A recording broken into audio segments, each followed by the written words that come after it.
welcome to Thriving Thursdays, Finding Your Sweet Spot.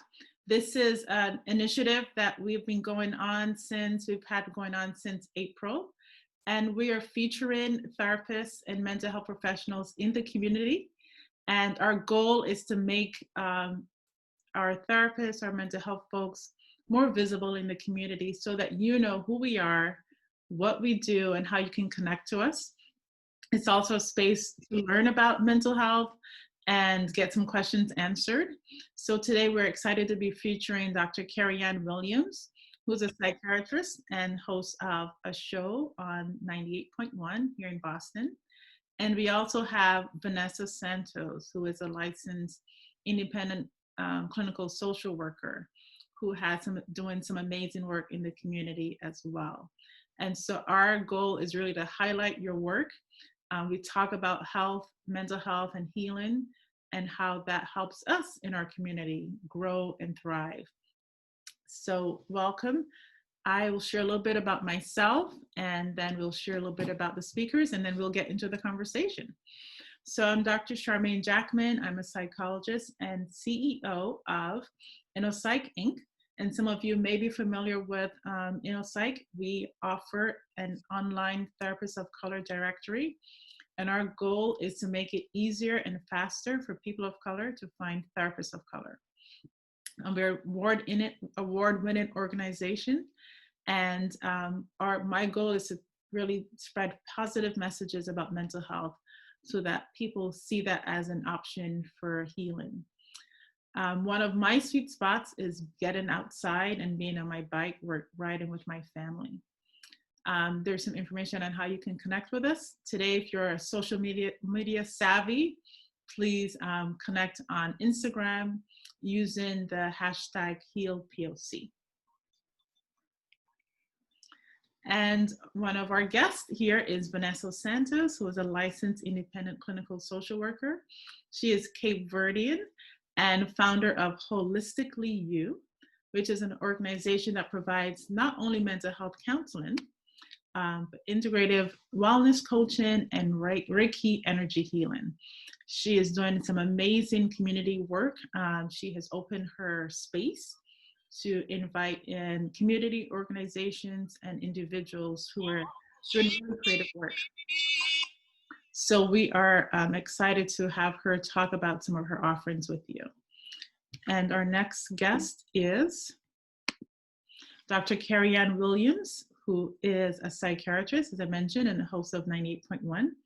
She specializes in working with medication management of people with PTSD. She uses CBT, which is cognitive behavioral therapy, which is a practice that really helps address anxiety, depression, insomnia, and a whole host of other mental health challenges. It's a practice that I use with my clients.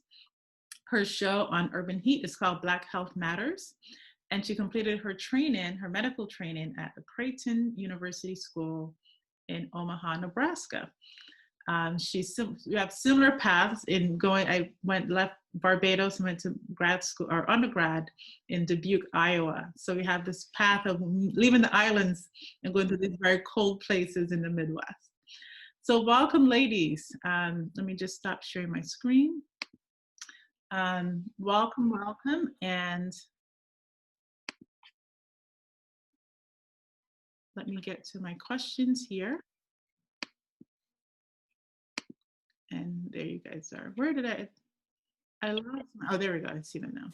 I lost you guys for a minute. All right, so come on in, everyone. We just introduced our speakers. We have Vanessa Santos, who is a founder of Holistically You, which is based in Roxbury, and Dr. Kerryann Williams, who is a psychiatrist and host of Urban Heat show, Black Health Matters. So ladies, thank you for being here. Our goal, again, as people of color, Mental Health Awareness Month, our goal is to increase just the visibility of mental health professionals in the community. Many of us spend our days in offices, right? We're just seeing clients back to back. And at the end of the day, we have very little energy left to go out and do community work. And so I really want to highlight the work that you're doing, because despite what you do in your office, your 9 to 5, you're making time to move beyond your office and really spread a message about mental health and make it accessible to folks. So I just love what you're doing. So let me start first by asking each of you. I love starting talking about what our purpose is, what drives us. So tell me a bit, what led you to mental health? What led you to social work? What led you to psychiatry? And we can start with Vanessa. My own experiences, I think. Having grown up in Dorchester, I've circled back. So I'm in the same neighborhood I grew up in, right off of Bowdoin Street. Dorchester's a small neighborhood in Boston, for those of you who are outside of Boston. And I think my own sort of codependency, if we're going to be transparent and real, like it's my own martyrdom, it's my own codependency. But it was my experiences, my own trauma that made me say, like, okay, if I want to work with other people, I need to work with me first, and I need to work on some of this stuff. And I wanted to help other folks who I could relate to heal some of their own traumas. I think my own stuff is what led me to this work. Okay. Yeah, for sure. How about for you? Well, so, for me, I what led me to psychiatry kind of started off with just this real interest in people and stories and what goes on the inside. I'm just so fascinated in hearing about what other people experience, and it's just such a kind of a humbling and a privileged place to be able to kind of be in that room with them, where they kind of trust me with things that are vulnerable to them. So I feel like what kind of pulled me in is an interest. I think first of all was an academic interest in learning about the mind and about the body. But then as I started to get more experience in psychiatry, it transcended the academic interest to kind of just be interested in people. Mm-hmm. And that kind of further along moved to kind of being more of kind of wanting to not just have people come to me, but that I should go to them. Mm-hmm. That there's a real need for healing. Mm-hmm. Right. And both of you, Vanessa, I'm not sure if you were born here or in Cape Verde. I was born here. You're born, yeah, but having that connection to another island, right? And knowing that there's so much stigma around mental health. I just remember my own experience, like having to deal with a lot of stuff on my own, because you can talk to parents, right? I talk to my friends, and that was it. And so I think that was kind of my pull, is like I wanted an adult that kids could talk to. Like we were trying to figure a lot of things out on our own, and like, it's the culture, but I wanted it to be different. I wanted a different. Yeah. So thanks for sharing that. I think that's really important, how it all, like these things all connect. Like we can find that root cause, and I always encourage people to connect to their story that brings them to whatever path they are. So tell me a little bit about, as women of color, how do people connect with you when they know that you're mental health professionals? When your clients, maybe there's a client who sees, oh, they're Cape Verdean or they're Jamaican. Like, how does your identity help bridge that gap around mental health? Because we know there's a lot of stigma in our communities around mental health. How does that help to bridge the gap? I think it's the intersectionality of all of my identities. Being a person of color, being a woman, being Cape Verdean. I think initially when people it used to be the joke, and I don't know if you guys remember this, but it used to be the joke that people thought I could read their minds. Right. I'm like, no, that's not what I do. They still have that sort of perception. But now it's, oh, you know what? I've got some stuff that I need to work on. Can you be my therapist? Or do you know anyone I can work with? And it's such I've been doing this for almost 12 years now. And it's it warms my heart to hear people say, like, I want someone like you. Like, I want a therapist. I want someone to talk with. Because when I first started, that wasn't the case. Right. It was, don't read my mind. Right. And now it's, where can I find one of you? Yeah. It's funny, as you say that, I remember in a comedy, someone saying, I think that's a psychic, not a psychiatrist. Right. Or, it's like, I think you're talking about a psychic. But I think for me, the response I've gotten is mostly positive. Work mostly with children, and so a lot of times parents are actually really happy that their kids are working with a physician of color because they want their children to see that.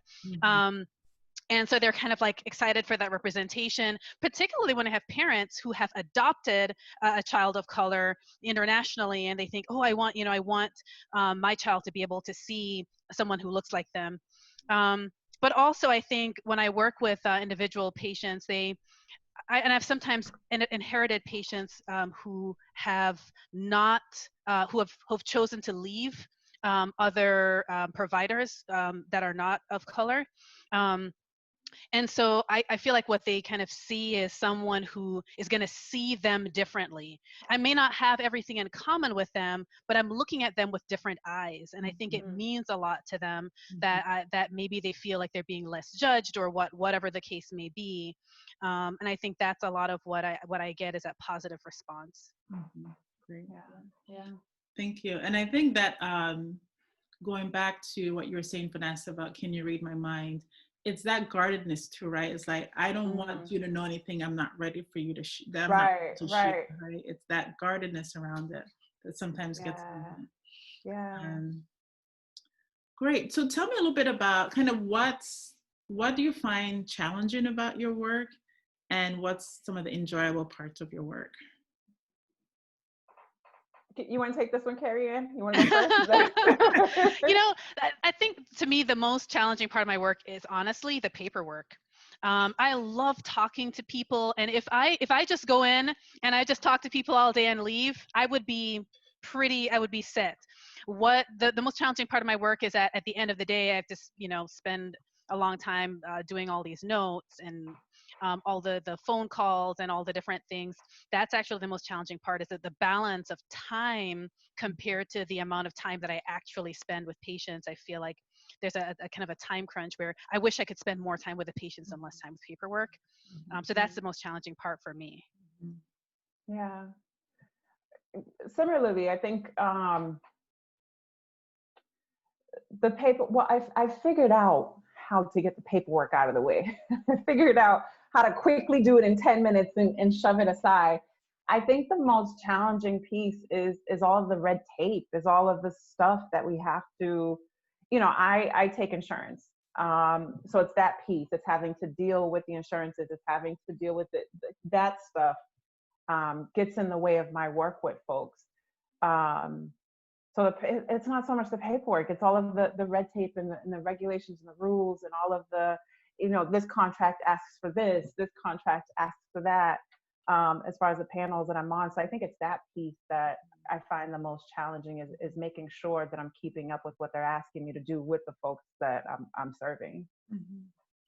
Yeah, definitely connect to both of those pieces. Paperwork. And I'm like, Vanessa, you have to share some tips, because the only way I can do it is if I do it in session.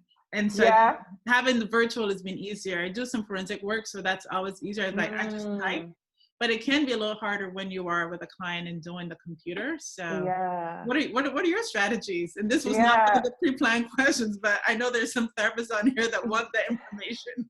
I don't know what it is about my brain. I have very fast moving information all of the time. But I've learned, because I found it very disruptive to sit there and be looking at my laptop and trying to talk to the people, and looking down. I found that so disruptive. So I try to move it aside and retain as much as I can. And for some reason, the minute my fingers hit the keyboard, I can recall everything that we talked about. So I don't know what it is. I wouldn't say that it's necessarily like this trick that I could pass on. I think it's just the way that my brain sort of processes fast moving information. Very cool. Thank you. So you talked about the challenging part, right? So paperwork, dealing with insurance companies, I can definitely connect with both of those pieces. And in some ways you talk about the joy, right? Seeing clients. Are there anything specific that you would highlight in terms of what brings joy in the work that you're doing? Yeah.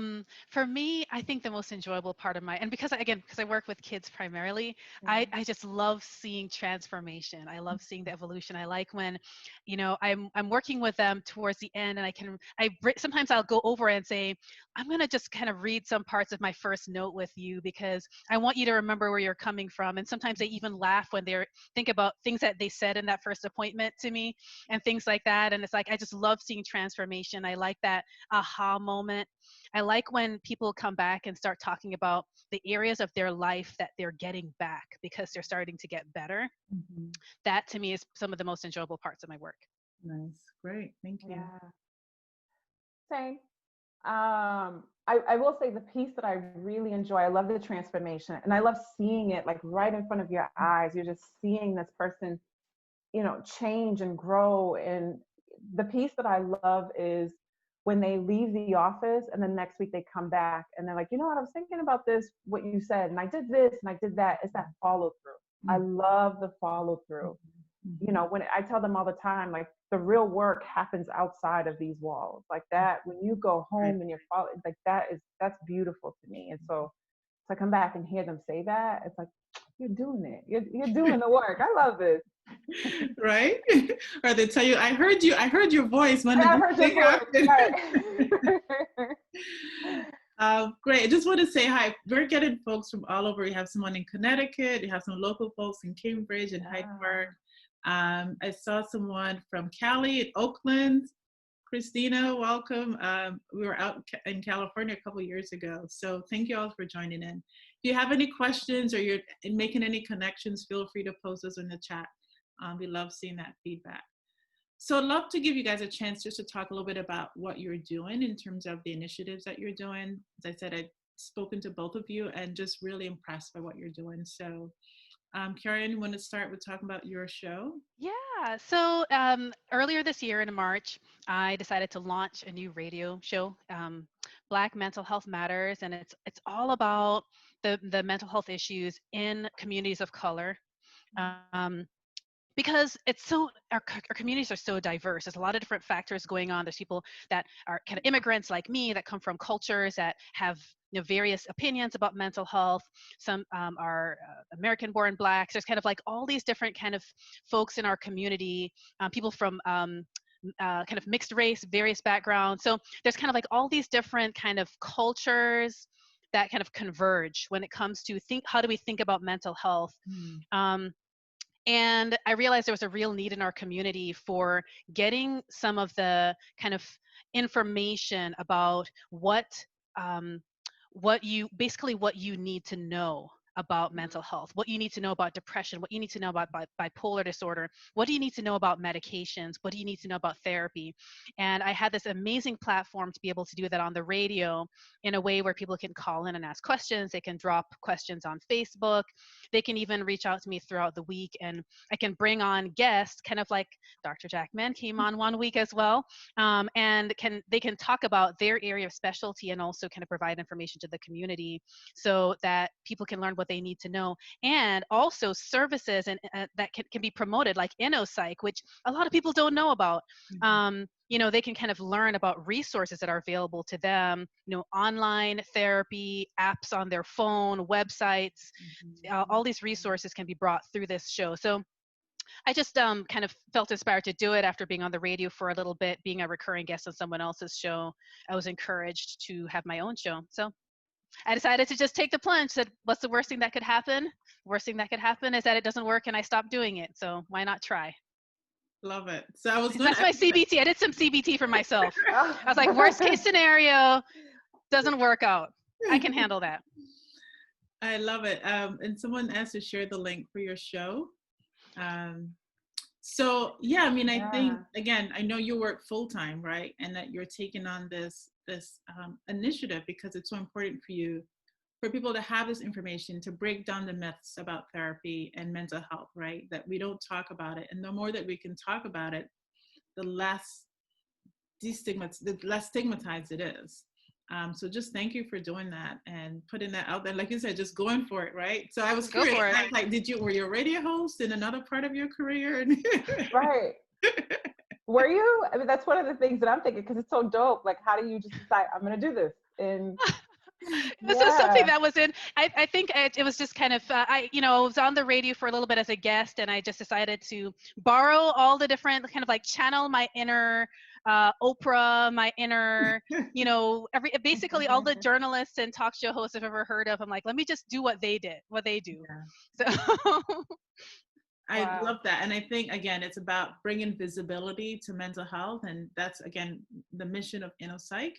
And again, to take time, because it's like, you're not getting paid for this, I'm sure. no. But you're taking time out just to build an initiative. But it's also, I work a lot with therapists in how to build a brand, but you're also creating this brand for yourself as well. So it's really cool.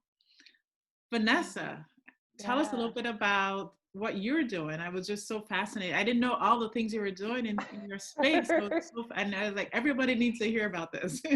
I feel like not a lot of people do because I'm one of those people who, will say, I'm going to do this. And then I psych myself out and then it doesn't happen. And I'm like, see, I just BS them again. I didn't even, so, but That's not the case. Let's hear it. So I started Holistically You in 2017 when I went into private practice. And I knew that the population that I wanted to work with was, Black women, Indigenous women, women who identify as people of color.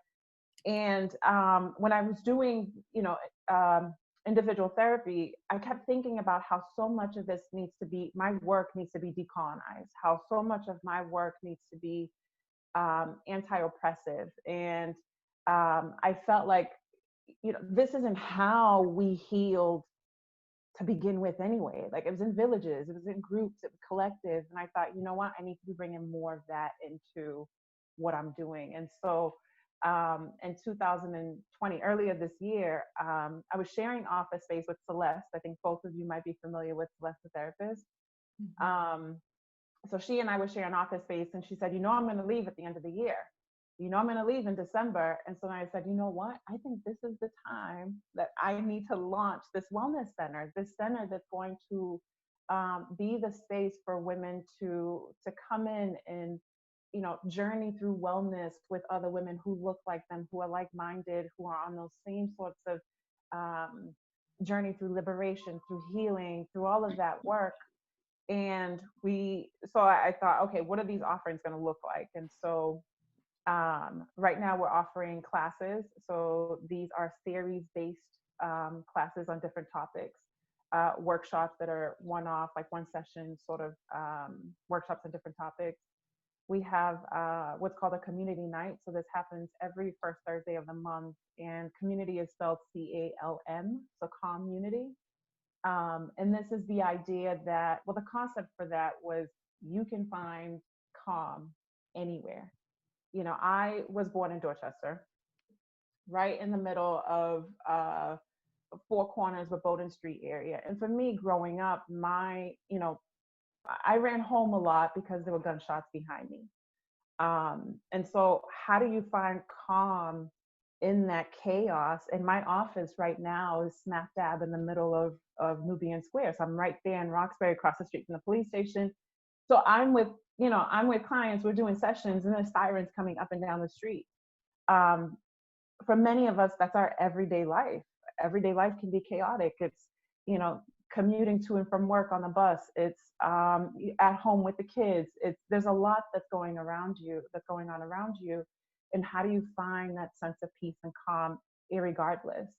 So I wanted to create a space where we could do that as together, and it could be co-regulation. And so having and by the way, with community nights, with classes, with workshops, my fireside chat, I'm inviting other people in the community to come in. I think that we learn best from each other.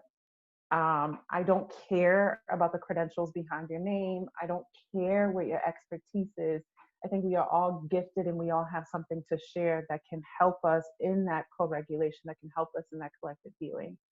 The book club, all of that is for that purpose. It's for this collective healing that we can do together, because I feel like that's such a big piece in destigmatizing mental health, specifically for BIPOC communities. So that's the work that I'm doing. Oh, Charmaine, you're on mute. So thank you so much for sharing that. Yeah. When we talked, I know I told you I had a vision also, or I still have one, of having a wellness center, because I think it's like people just want to come to one place and get what Yeah. they need. And I love that. I know we talked about how do you let go of the perfection and just start, right? You have to start, Yeah. build that block. And so, I know we talked, you're like, it's not what I want, but it's like, but it's a starting place, right? Right, Not a right. It's a mini conversation. version of the big thing that's Right. coming. And it has to start some way. You also use this test, right? To say, okay, so what's working Right. for that? What else do I need to tweak as you get going? Yeah. And I just think, like you said, you're just bringing a resource to your community. And you're also, you know, therapy doesn't have to look just talking to One someone, right? way. Right. For a lot of us, talk therapy is very intimidating. It's like, what do I have to talk about one, or are they going to judge me in terms of a saying? So and we know trauma lives in our bodies, right? So Right. having that body work and being able to use other methods to kind of release what's hurting us, what's painful, it's so cool. I just love that. Thank you. Some comments. That's dope. Is there a website for the wellness center? And she just popped it in there. Great. So the other piece that I want to talk about is, one of the things that we're in this very interesting time where we've experienced COVID-19. We've seen new insurgents of movement and protest about the racial injustice that we've known has been there for some time. And I use Maya Angelou has inspired all that I do. And one of the quotes that I love is, and I'll read it here because I always mix up the words. But she says, she comprehended the perversity of life, that in the struggle lies the joy. And so, in our experiences, as long as you're living, there's some struggle that you're experiencing. And so one of the things that, we talked about, I'd love to hear you share something that you've had to struggle with. And then how did you overcome that? What did you use to recover? What did you use supports to find your sweet spot? And so I can start with Vanessa. Sure. I started off by saying that the reason why I got into this work was because of my own stuff, right? My own upbringing, my own trauma, my own, how some of that shaped who I was. And I recognized in relationships that I kept showing up a certain way. I kept showing up, this codependency thing kept showing up, and this sort of, I need to save everybody kind of thing kept showing up also. And that sort of blocked me from doing my own work for a very long time. And I think, and I don't know how many therapists will admit to that, I think we have a little bit of that. We all have a little bit of that sort of, I want to save everyone kind of thing. And it took, I'm a therapist who has gone to therapy myself, which is why I'm a big proponent of it. But it took going through some of my stuff, finally seeing it, like it's smacking me in the face and saying, this is what you need to work on. And then deciding, okay, I need to go to therapy for this. But it wasn't just therapy, because I also feel like you said, therapy likes to do this thing like it has a monopoly on healing, and it doesn't. There's so many different ways to heal. And so it was doing Reiki, it was yoga, it was running. I've done a few half marathons. It was, gardening, so being outside in a community garden. It was my plant care. I have like 47 plants in the house. There were so many different things that I started to just get myself involved in. Crystal therapy. It was seeking spiritual advisors. It was connecting with my own ancestry. It was connecting with the story of the women in my lineage and healing my mother wound and healing my wound with my father being absent, and seeing how that played into the relationships that I was seeking in my life. I had to do all of that work. And on the other side of this is now I can apply some of that in the work that I do with the people that I have the honor of serving. But there was a couple of years where things didn't look so hot. So yeah. I love that. What was it you said? Therapy likes to act as though it has a monopoly on Monopoly healing. and healing. I love Yeah. that. I'm gonna retweet Yeah. that or repost that. But it's so true. And I always Yeah. tell people I'm a therapist, so I will always recommend therapy. Mhm. But I also know there are other ways that we heal and that we find joy, we find that sweet spot. Yeah. So yeah, so thank you for Yeah. for sharing that and for kind of living those values, right? Because your wellness center is about showing I'm a therapist and I do therapy and I also do these other things that help me. Right. Absolutely. Yeah. How about for Yeah. you, Kerryann? So for me, I think the struggle that I had as more recent, it's not necessarily kind of so much a part of my journey as it is kind of where I got to a point where I needed to change my journey. So what I experienced was actually what they call physician burnout.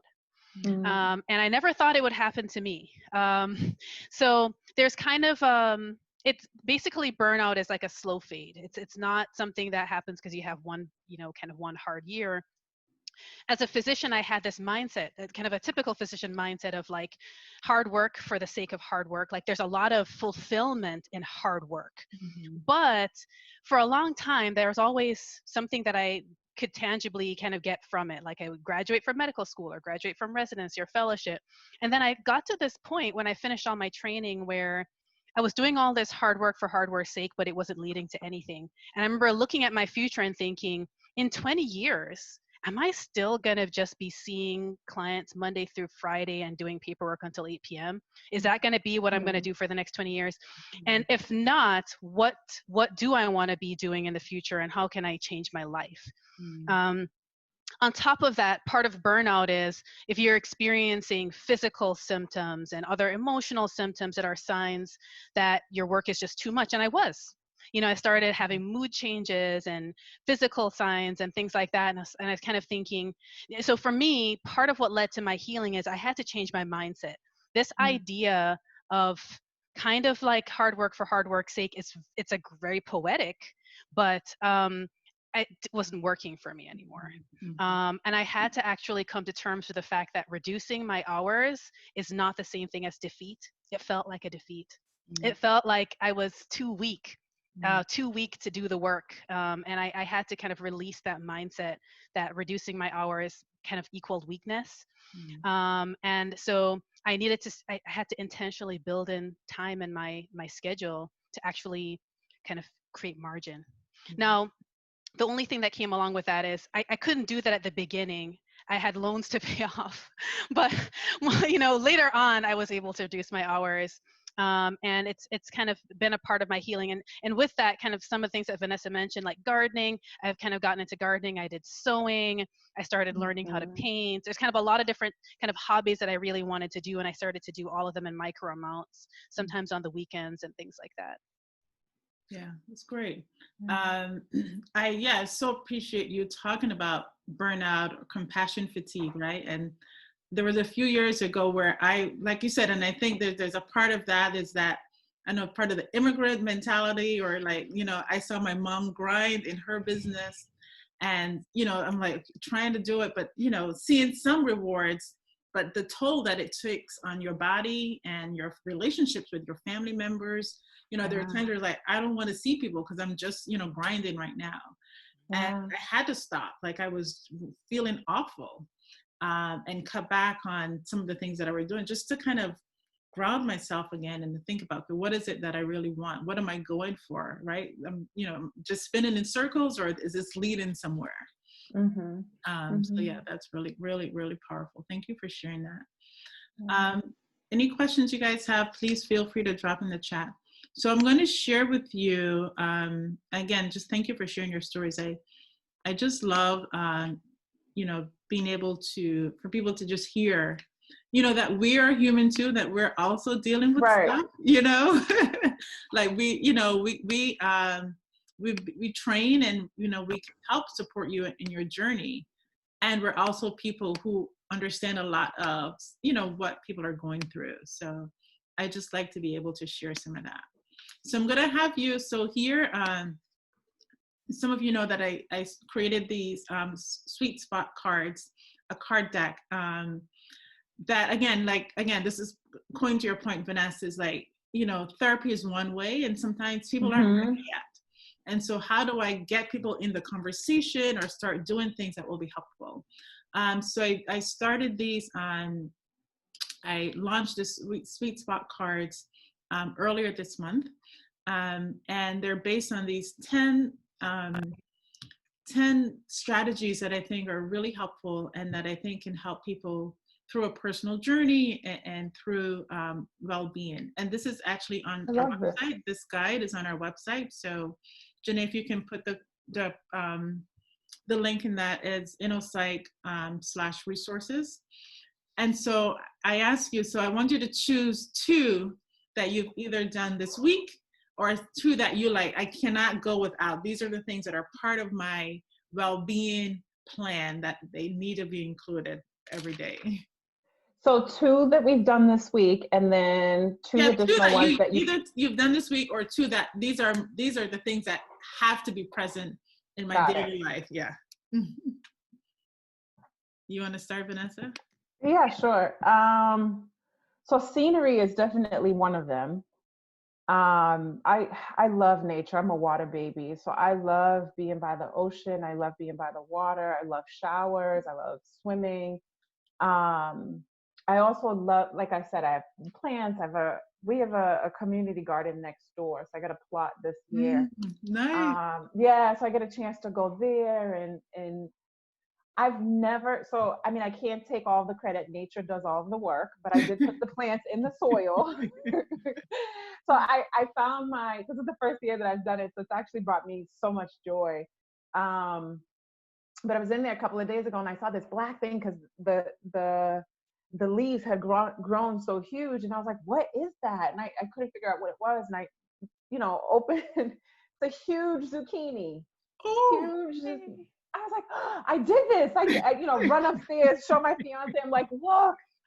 But it brought me so much joy. So scenery for sure. Just being in nature, being in quiet spaces, Blue Hills, going for hikes, and just sitting in the middle of my hike, just sitting in the middle of the sort of forest where it's just trees and you and nature. It's just so cool, amazing. Question before you go on. So I have a coworker on here who believes, who she will challenge you, is not just about putting the plant in mud or dirt, because there's some people who let things die, and I won't call her out, but she knows, she's probably cracking up right now.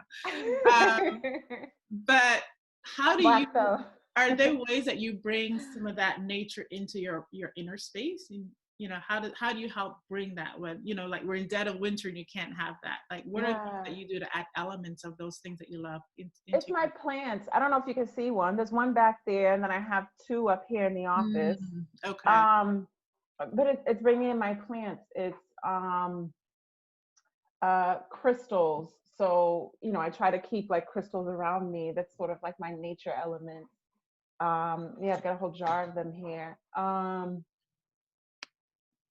Incense, like burning different things. Sitting outside on my porch, like even when it's cold, I'm bringing a blanket, and I'm taking deeper. I'm practicing my breath work outside. So I still try to, even if it's not warm out, to bring some of those elements in. Great. Yeah. What's your next one? So my next one, I would say, is sweat.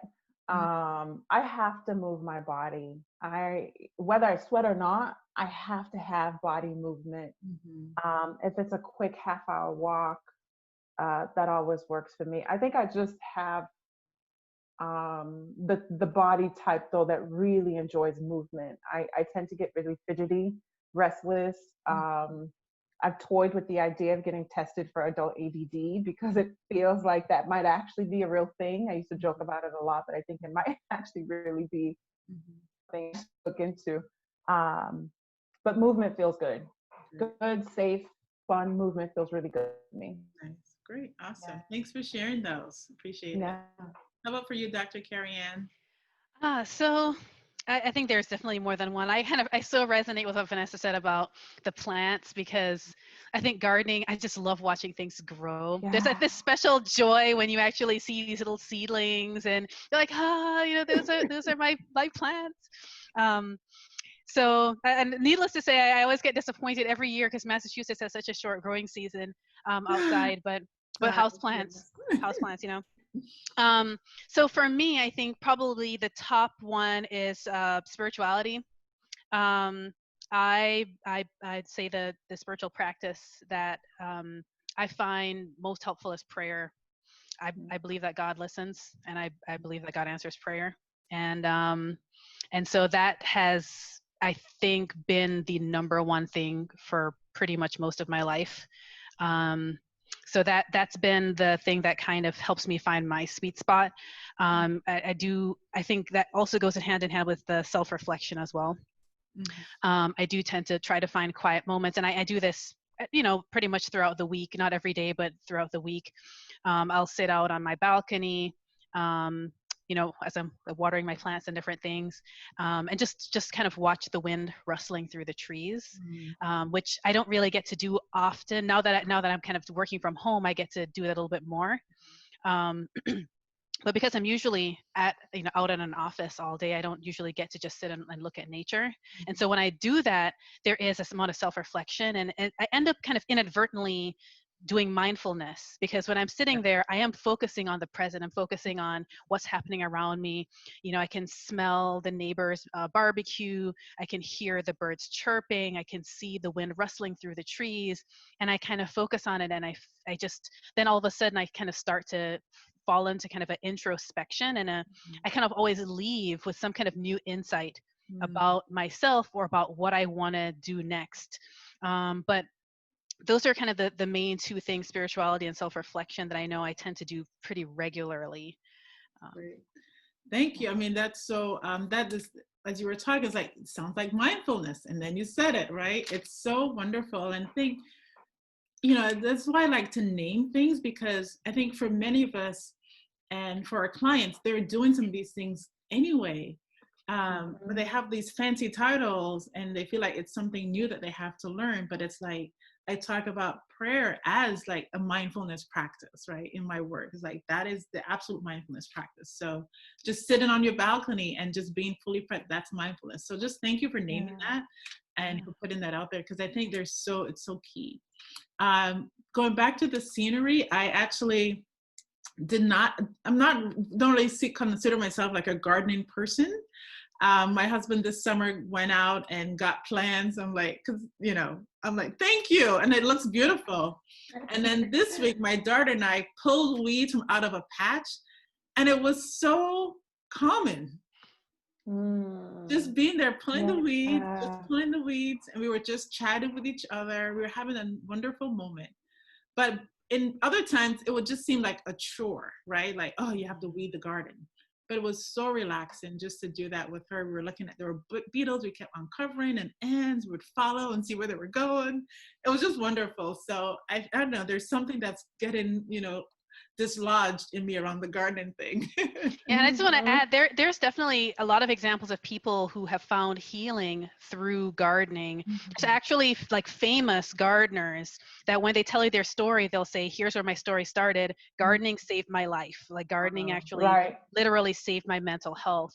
And there's just something therapeutic about putting your hands in soil, and yeah. Yeah, great. So the folks on the line, if you can see the chart, feel free to share something that works for you as well. And, just do a promo. The cards are available, and Jenna, you can drop it in the chat. So for anyone who's part of the InnoPsych network, who's on here today, we have a 10% off coupon. So that's the code summer 2020. And again, so they cover a lot of these things that we're talking about, but it's giving people practical prompts that they could use in their clinical work. And I know, Janet, thank you for support. I know you got some cards already, so appreciate that. So I just have a couple more questions. I'm just gonna leave this here. I know Janae will pop it in the chat. So one last thing before we wrap up, and I don't know if people have questions. If you have questions, this is definitely the time to ask. So one thing that you would share, one quick strategy, a healing practice that you think is great, has worked for your clients, and that you'd love to share with our audience today.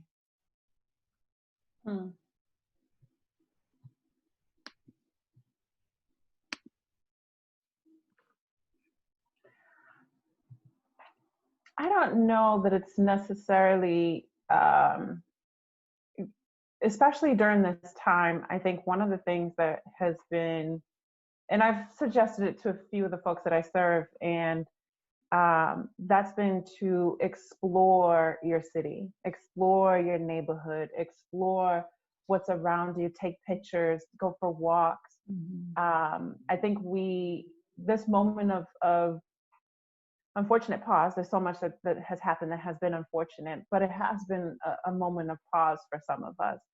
And it was the first time, I think, for me in many years to go back into the neighborhood that I grew up in and to notice things that I hadn't noticed before, because I'm always in the hustle and bustle of the day. To notice this thing, this building, this first church, this park, that I hadn't seen before, this mural, new. We have some amazing artists in Boston who are painting murals all over the city, and finally having a chance to really take them in, that has kind of been healing. It's really connected me to my community.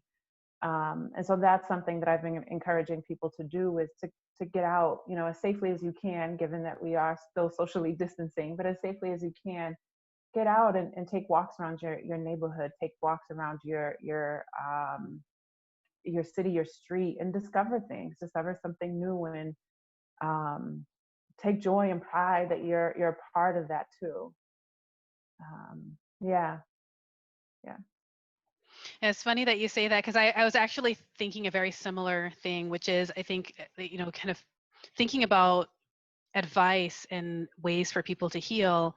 I do recommend people kind of physically getting away from what kind of their regular life. So that might be as simple as just going for a walk around your neighborhood, as long as you feel safe doing so. But physically getting outside of the house or outside of your office to actually get space from everything. For some people that might actually be traveling to another area, traveling to another state, traveling to another country, but it could just be as simple as going for a walk around the neighborhood. Right. I think being able to just get physical distance, even once a day or a few times a week, can do a lot for giving you that moment to pause and to reflect, to kind of pull away so you can see the forest from the trees. Yeah. Right. Yeah. I think that's very powerful. Very, very powerful. Thank you, guys. Thank you, ladies. So any questions from folks? Any connections? Anything you want to add to this conversation? We'd love to either put it in the chat, or you can unmute yourself and just ask your question as well.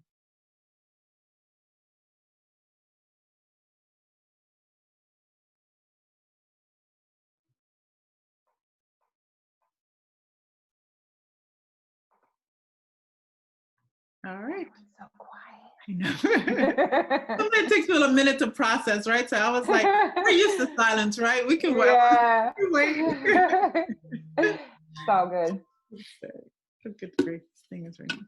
All right. So if no one has any questions, anything you want to share that you have coming up, any events, you want to share again your radio spot, how people can listen in? Yeah, so you guys can follow me on Instagram and Facebook at Dr. Kerryann. So you have the spelling of my name, DrKerryann. And every Sunday, 1 o'clock, I'm on the Urban Heat, which is 98.1 FM. And you can listen online, because I know not every area will pick up that FM station. It's in Boston. So if you're in the Boston area, you'll pick it up. But if you're outside of the Boston area, you're probably not going to pick it up on the radio. So 98.1 FM. The website is heat981fm.com. So 98.1 FM. The Urban Heat is every Sunday at 1 o'clock. And this month for July, for BIPOC Mental Health Month, or Minority Mental Health Month, featuring scholars from the Black Mental Health Graduate Academy at William James College. So every single Sunday we have their doctoral students or one doctoral candidate. They're going to be just talking about, their passion for mental health in communities of color. So, next week we have another 2 coming up this Sunday, so just listen in. I did just launch a new website. I'm on vacation this week. I just worked on it yesterday, drkerryann.net. I do own the .com, but it's a long story. I'm going to transfer the domain in 60 days. So it's drkerryann.net to find out more. Great, thank you. Hi. How about for you, Vanessa? So part of what I do as well, being Cape Verdean, is I had started what was called the Kiala's Wellness Retreat. Kiala is just another word for calling a Cape Verdean woman, and we're going to have yearly retreats where we would go back to Cabo Verde and do some of that healing work there. Oh, and yeah. So I haven't been able. Well, we didn't get a chance to do it, and it doesn't look like it's going to happen this year. And so I've been doing I'll do a fireside chat. We just had one on Tuesday, but I do one for Cape Verdeans every month as well. Just because we need that as a community. We've had a lot of intimate partner violence, a lot of stuff happen in our community. We need space for that. Mm-hmm. So I hold that for Cape Verdean Women's on the 4th Thursday of every month. So that's coming month. And then because Holistic Review is a space where other practitioners and other providers and other folks are coming in and doing their work, Black Girls Change World is another organization in Boston that works with women of color. They're going to be doing a 5-week series starting the end of the month. It's going to be in the office, very small group. We're taking folks' temperature. Well, they'll be there. I won't. They're running that. Is that with Bernardina Truth? Bernardina? No, it's with Tanya DeBarros. She's also a social worker. Okay. But they're doing it based off of Bell Hook's Sisters of the Yam book. Mm-hmm. Okay.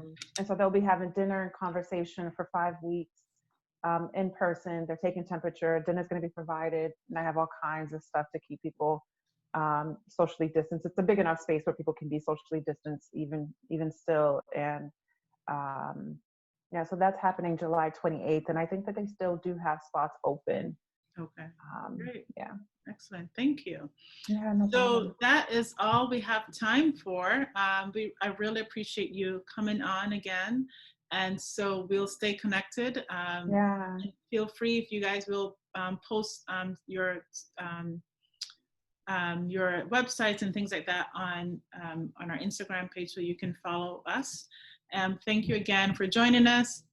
Stay connected with InnoPsych at our website.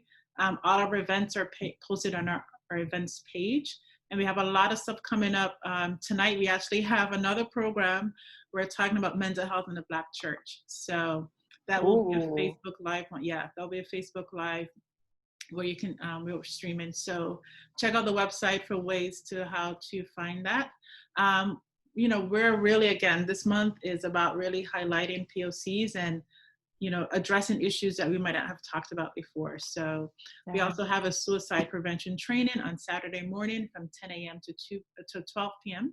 Sorry, 10 a.m. to 12 p.m. Eastern time. And again, we're, highlighting, bringing awareness to suicide in our communities.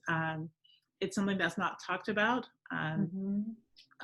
High school was not a classmate of mine, but recently died by suicide in Barbados, and it's just kind of rocking, the people who were close around him because it was something unexpected.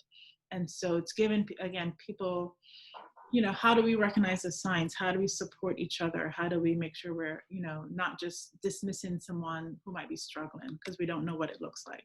And that's what InnoPsych is about. How do we name what's happening? How do we give words for it? It's great to see some old friends. Roberta, awesome to see you. Thank you all for joining. And again, stay connected to InnoPsych. We have lots of stuff coming up. And thank you.